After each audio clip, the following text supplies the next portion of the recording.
As a scholar, the kingdom of Shaal has always fascinated me, and not just for its immense wealth or knowledge, no, nor for that matter its fascinating flora and fauna. My studies and travels have taken me to many a place, many a far-flung culture, and yet I have never seen a country so large, so expansive in its trade networks, and yet so secretive. Not by nature, it seems, for most of the Shaalian cultures, especially the Layet, are a hospitable sort, certainly not aggressive or reserved. And yet there is an enigmatic aura about the place.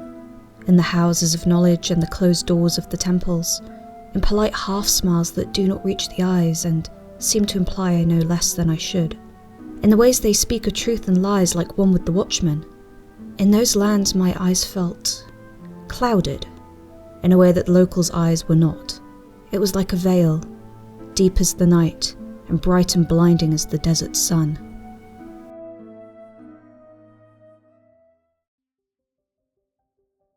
The Kingdom of Shaal is one of Enevas's oldest trade partners. Whilst not as large as Enevas after its expansionist push in the last 100 or 200 years, it has always had an incredibly large territory. Certainly it has been established long enough that, for the most part, people do not question who the currently reigning family are. While most of the place is desert or rock plateaus, there are pockets of lush oases, grasslands and jungle where water is more plentiful. Shaal's largest rivers carve a path deep through the country and are able to accommodate equally large trade ships. As such, unlike Enevas, where outside trade is mostly restricted to the coastlines, a decent part of central Shaal is able to trade directly with the outside world. The Layet are the primary ethnic group in Shaal, as well as the dominant culture. Their name in Shaalish means the people of the Veil, or visionaries. Among them are three primary clans: the Kim-An, a clan known for their craft and pottery; the Shemta'et, a clan known for navigation and establishing trade routes; and the Lefla'an, a group known for their establishment of formal houses of knowledge, universities, guilds, and academies. The current monarch of Shaal and their family are all of the Lefla'an people. Clans in this context are expansive and not limited to a single family. They typically span a distinct region and are comprised of several villages, towns, or even cities. The Layet as a whole are noted among some foreign scholars for their diminished sexual dimorphism. In other words, many of the Layet, regardless of gender, have fine features, tall, slender height, and androgynous characteristics. As a result, the Layet people see less distinction between genders when it comes to clothing and appearances. For example, to the shock of many visiting outsiders, covering areas such as the chest isn't strictly enforced for men or women. While the Layet are fond of draping fabrics and cloaks, it is less of a concern if parts of the body are accidentally exposed by a loose or low-cut robe. It's only their continued interaction with outside cultures and standards that have led to many city-dwelling Layet women to be more likely to cover parts of their chest in recent years. Many of the Layet also engage in decorative scarification. The nuance of the patterns and their meanings vary amongst subcultures, but typically they are there to mark key moments and milestones. Marriage, reaching maturity, grief and mourning, military victories, political deals, graduation or certification, and even recovery from a long-term illness or injury are all considered common, though not exclusive reasons for getting sets of marks commissioned. Popular areas for the marks include the back, chest, neck, and arms. These are usually done over several sessions by an individual with formal training known as a baltaf, or skin carver. A baltaf is considered to be a highly respected role in Shaal, and they are frequently likened to scholars and scribes in their practice. A lot of Layet fashion, due to the heat, consists, as previously mentioned, of long flowing and sheer fabrics, typically low-cut or loosely draped.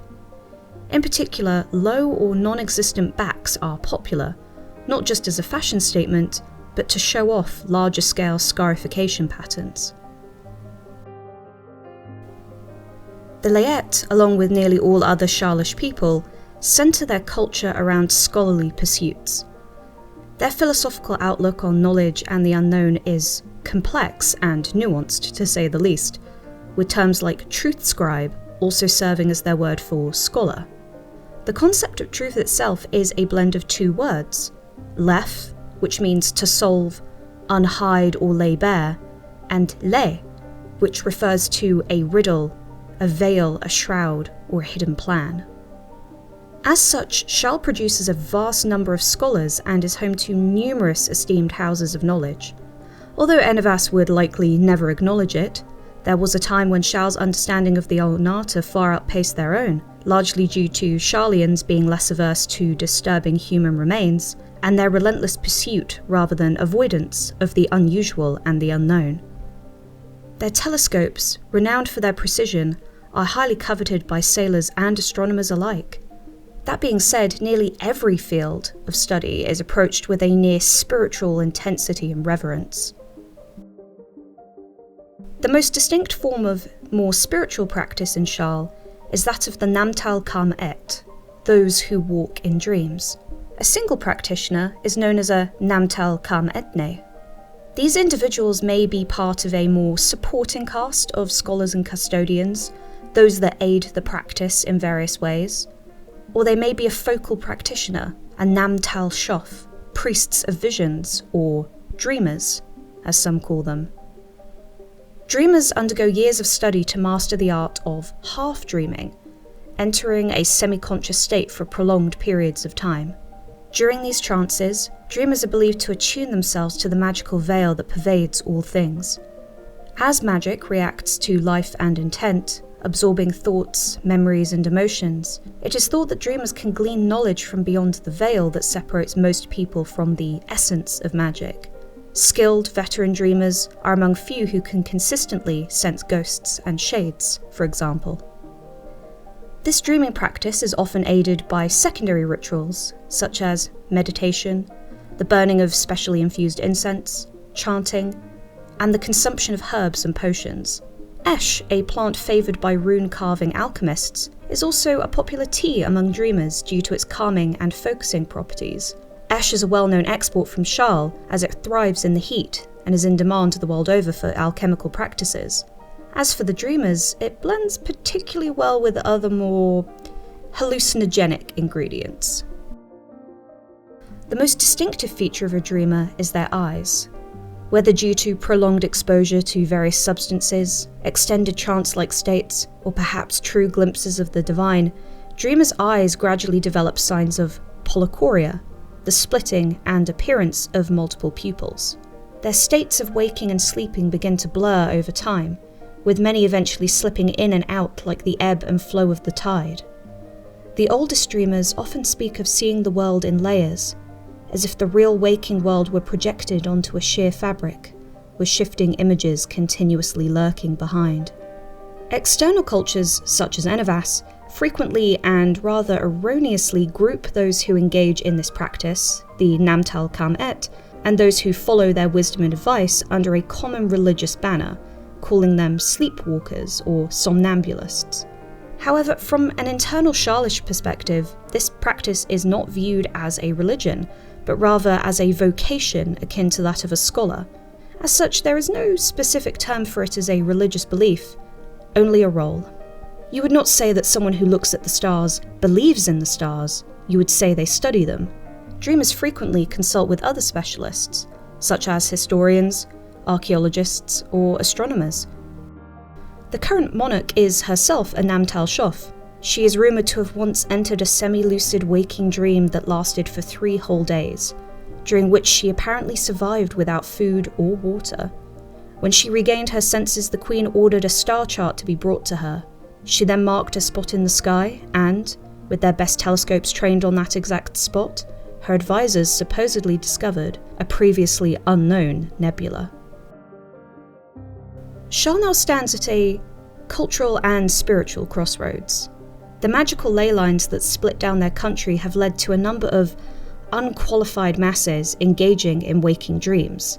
Long-term exposure without adequate care or fortifying concoctions can lead to disastrous effects for the dreamer or the veil of magic around them. Many now question if there is something so great and terrible beyond the veil that it does not warrant further investigation. In addition, the increased fascination with Ulnata has created an academic split of sorts, with many questioning if the pursuit of knowledge or understanding far outstrips the rights or personhood of those with golden bones. Some now follow the pursuit of knowledge to its logical extreme, with a callous disregard for ethics or law. In the face of this, others now wonder if their attempts to emulate the great sages of old has led them to a dead end, and a new path must be taken. Neither moral or philosophical quandaries are helped by the rising popularity of the Dionian sects and import from their trade with Enavas, specifically paragons. For a country long since obsessed with that which is beyond the mortal plane, a new party now questions if their eyes should instead be turned to more earthly delights. The question remains, will the new veil that has clouded Shaal's vision ever be lifted, or shall one question remain forever unsolved? And there we are, my lovelies. What do you think of Shaal and the Liet people? I actually took my first stab at dabbling in a conlang for this video, and I'll be posting some of the individual words and translations as a fun bonus. That'll be on the public part of the Patreon if you really still want more, so feel free to take a peek. Speaking of fun bonuses, the fabulous people that you'll be able to see on the screen right now are my Patreon supporters, whom I dream about every night. If you fancy joining them and supporting the channel, over on the Patreon there is behind the scenes content, high quality uploads of the art featured in my videos, and a number of Gold and Bone short stories. There should actually be a new mini story to accompany this video posted very soon. If you can't afford the monthly fee, I totally get it, times are tough. You can also buy access to all the short stories for a one-off price. And I promise I did my best to make it the absolute minimum that Patreon allowed me to. While exploring cultures in Gold and Bone is fun, I'm hoping now that we've established some somewhat grounded parts of the world that we can maybe start exploring some of the creatures and magically induced horrors. So stay tuned. I hope you enjoyed, so please do leave a comment if you have the time. And speaking of time, my dear friends, I will hopefully see and dream about all of you next time.